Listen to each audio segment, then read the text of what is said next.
അവിടെ നിൽക്കുന്നതും എല്ലാം ഞാൻ കണ്ടിട്ടുണ്ട് മാഡം. ഇവൻ ഭയങ്കര ഗുണ്ടയാ മാഡം. ഇവൻ ഗുണ്ടയാ. ഇവൻ സത്യസന്ധമായിട്ട് പ്രായമോ ജാതിയോ ഒന്നുമല്ല മാഡം. ഞാൻ അതൊന്നും നോക്കുന്ന ഒരാളാണ്. പക്ഷെ നല്ല ഒരു മനസ്സിനുടമയല്ല ഈ ഷൈജു എന്ന് പറഞ്ഞ വ്യക്തി. ഒരിക്കലും അവൻ ഈ സ്ഥാപനത്തിൽ ഒരു നന്മ ചെയ്യത്തില്ല മാഡം. ആ സ്ഥാപനത്തിലെ അന്തേവാസികളെ അവൻ ക്രൂശിക്കുന്നതല്ലാതെ അവൻ നല്ലത് ചെയ്യത്തില്ല മാഡം. ഇട്ട് കഷ്ടപ്പെടുത്ത കുറെ പെണ്ണുങ്ങൾ ഇവിടെ പിന്നെ ഓർന്നെങ്കിൽ ഉദയഗിരിജി മാത്രമല്ല, ഉദയഗിരിജിയുടെ ഭർത്താവായ താടിഗിരിജിയും ഒരു ഡാഡിഗിരിജിയായിരുന്നു.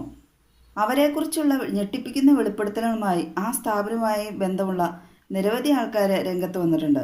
ഉദയഗിരിജയും ഈ ഷൈജു എന്ന് പറയുന്ന താടിഗിരിജയുമായിട്ടുള്ള കല്യാണശേഷം ഒരു ഇൻ്റർവ്യൂവിൽ ഈ ഗിരിജയുടെ അടുത്ത് അവർ ചോദിക്കുന്നുണ്ട്, ഇയാളെ നേരത്തെ പരിചയം ഉണ്ടായിരുന്ന പുള്ളിക്കാരി പറഞ്ഞു, നേരത്തെ കണ്ടു പരിചയമുണ്ട്, 1-2 പ്രാവശ്യം വേണ്ടിയിട്ടുള്ളൂ.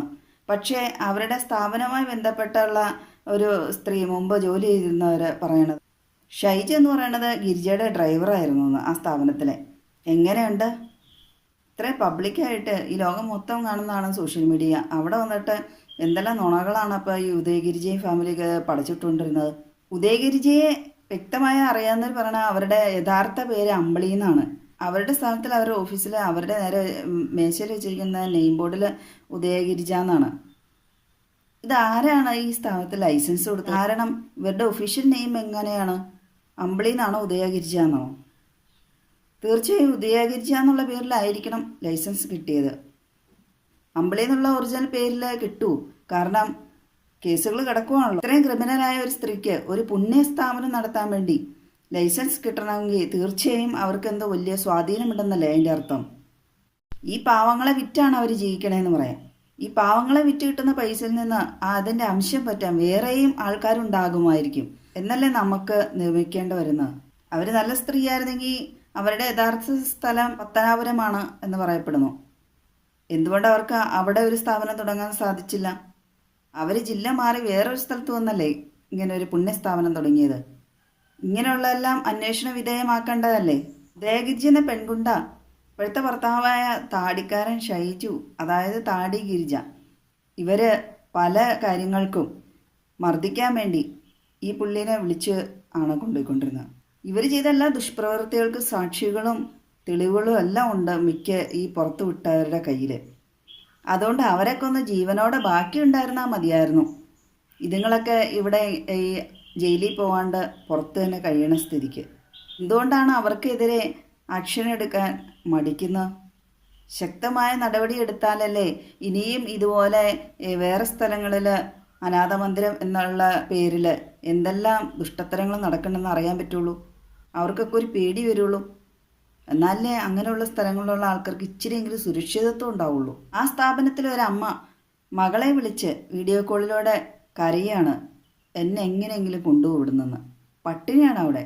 അമ്മമാരെയൊക്കെ അങ്ങനെയുള്ള സ്ഥലത്ത് കൊണ്ടുപോയിട്ടേക്കണവരുടെ മനസ്ഥിതി എന്താണെന്നുള്ളത് വേറെ കാര്യം.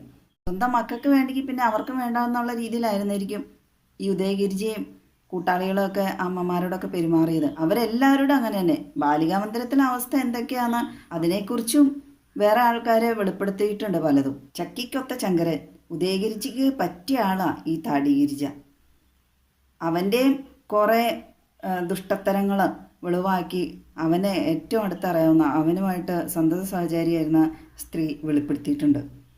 ഷെഫീന സിസ്റ്റർക്ക് അതിനൊരു ബിഗ് സല്യൂട്ട്. ഇത് അന്വേഷണാത്മകമായി ഇതിൻ്റെ പുറകെ നടന്ന് അവരുടെ ക്രൂരതകളും ആ കൊള്ളരുതായ്മകളെല്ലാം വെളിപ്പെടുത്തിയല്ലോ ആ സ്ഥാപനത്തിൻ്റെ ഉദയഗിരിജിയുടെ. പിന്നെ ഈ ദേവമാത സ്ഥാപനത്തിൻ്റെ അഴിമതിക്കെതിരെയും അവരുടെ ആ ചൂഷണത്തിനെതിരെയും ശബ്ദമുയർത്തുന്ന ആ നാട്ടുകാരി എന്ന് പറഞ്ഞിട്ട് ഞാൻ കഴിഞ്ഞൊരു വീഡിയോയിൽ ഇട്ടിട്ടുണ്ടായിരുന്നു. സുറുമി, അവർക്കൊരു ചാനലുണ്ട്.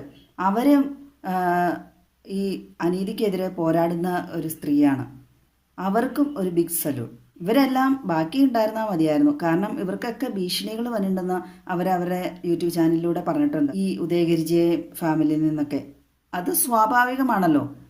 അനീതിക്കെതിരെ പോരാടുമ്പോൾ ഭീഷണി എല്ലാ ഇതും സമ്മർദ്ദം കൂടുതലായിരിക്കും. അതേസമയം നേരെ മറിച്ചാണെങ്കിൽ ഉദയഗിരിജിയെ പോലെയൊക്കെ പ്രവർത്തിച്ചുകൊണ്ട് കൊടുക്കുകയാണെങ്കിൽ ഒരു കുഴപ്പമില്ല, സുഖമായിട്ട് ഇപ്പോഴും അവർ ജീവിക്കണ്ടല്ലോ. അവർക്കെതിരെ ഒരു നടപടിയില്ലല്ലോ. ഉദയഗിരിജ എന്ന് പറയുന്ന സ്ത്രീ അവിടെ ഭക്ഷണമുണ്ട്, ആവശ്യത്തിന് എല്ലാം ഉണ്ടെങ്കിലും ഒന്നും അവിടുത്തെ അന്തേവാസികൾക്ക് കൊടുക്കില്ലായിരുന്നാണ് പറയണത്. പിന്നെ അവിടെ CWC ആൾക്കാർ വന്നിട്ടുണ്ടെങ്കിൽ വേഗം ഇവരെ പോയി സോപ്പിടാൻ വേണ്ടി തോളത്ത് കൈ നീട്ട് നിൽക്കും. ഭയങ്കര പ്രകടനമാണ്, ഷോയാണെന്നാണ് പറയണത്. അഭിനയിക്കാൻ മിടിക്കുകയാണ്. ഉദയഗിരിജിയുടെയും ഫാമിലിയുടെയൊക്കെ ഇൻ്റർവ്യൂവിലൊക്കെ അവർ പറയണ എല്ലാം പച്ചക്കള്ളായിരുന്നു എന്നുള്ളതൊക്കെ ബോധ്യമായി. കാരണം നുണ ആദ്യമേ സഞ്ചരിച്ച് എല്ലാവരും വിശ്വസിച്ച് കഴിഞ്ഞിട്ടുള്ള സത്യം പതുക്കെയല്ലേ പുറത്തേക്ക് വരുള്ളൂ. അവർ വല്ല സുഖലോലുപരായിട്ട് ഉല്ലസിച്ച് കളിച്ച് നടക്കുമ്പം അവരുടെ ഭർത്താവിൻ്റെ അമ്മ ഇപ്പോഴും തൊഴിലുറപ്പ് ചെയ്താണ് ജീവിക്കണമെന്ന്. അതും ആ മകൻ മരിച്ചിട്ട് ബാക്കി മക്കളെല്ലാം വേറെയാണ്, അവരൊറ്റയ്ക്കായിരിക്കുമല്ലോ. കാരണം ഭർത്താവിൻ്റെ അച്ഛനും എന്നിട്ടാണ് അവർ ഫാമിലിയായിട്ട് എല്ലാവരും കൂടെ അനാഥമന്ദിര നാടകം കളിച്ചുകൊണ്ടിരിക്കണം. പല നാൾ കള്ളൻ ഒരു നാൾ പിടിയിൽ നിന്നല്ലേ. സമൂഹ മാധ്യമങ്ങളിലും മിക്ക മാധ്യമങ്ങളും ദേവമാതാ സ്ഥാപനത്തിനും അതിൻ്റെ നടത്തിപ്പുകാരി ഉദയഗിരിജിക്ക് ഫാമിലിക്ക് എതിരെ ഇത്രയും തെളിവുകളും സാക്ഷികളും ഉണ്ടായിട്ടും പ്രതിഷേധങ്ങൾ അരങ്ങേറിയിട്ടും ആ നാട്ടിലെ ഒരു ജനപ്രതിനിധി പോലുമില്ലേ ഇവരെ ചോദ്യം ചെയ്യാനും നടപടികളിലേക്ക് മുന്നോട്ട് പോകാനൊന്നും ഇവർക്കെതിരെ. തീർച്ചയായും സർക്കാരും അധികാരികളും കണ്ണു തുറന്നാൽ നന്നായിരുന്നു. അവിടുത്തെ അന്തേവാസികളായ പാവപ്പെട്ട അമ്മമാരെ മന്ദിരത്തിലുള്ള ബാലികമാരെ സംരക്ഷിക്കാൻ വേണ്ടി. എല്ലാവരുടെയും ജീവനും ജീവിതത്തിനും വിലയുള്ളതാണല്ലോ, മനുഷ്യജീവനുകളല്ലേ. ഇപ്പം വേറെ ഏതെങ്കിലും സ്റ്റേറ്റിൽ വേറെ എവിടെയെങ്കിലും സംഭവിച്ചായിരുന്നെങ്കിൽ കാണാമായിരുന്നു. ഇവിടെ എന്തൊക്കെ കോലാഹലങ്ങളായിരുന്നു. അതിനെ പുണ്യപ്രവൃത്തിയുടെ പേരിൽ, പുണ്യസ്ഥാപനത്തിൻ്റെ പേരിൽ പാപപ്രവർത്തികളാണ് ദേവമാത എന്ന സ്ഥാപനത്തിൽ നടന്നു. അവിടെ താമസിക്കുന്ന അന്തേവാസികൾക്ക് ആരും സപ്പോർട്ട് ചെയ്യാൻ ഇല്ലാത്തതുകൊണ്ടാണല്ലോ അവർക്ക് അവിടെ താമസിക്കേണ്ടി വന്നത്.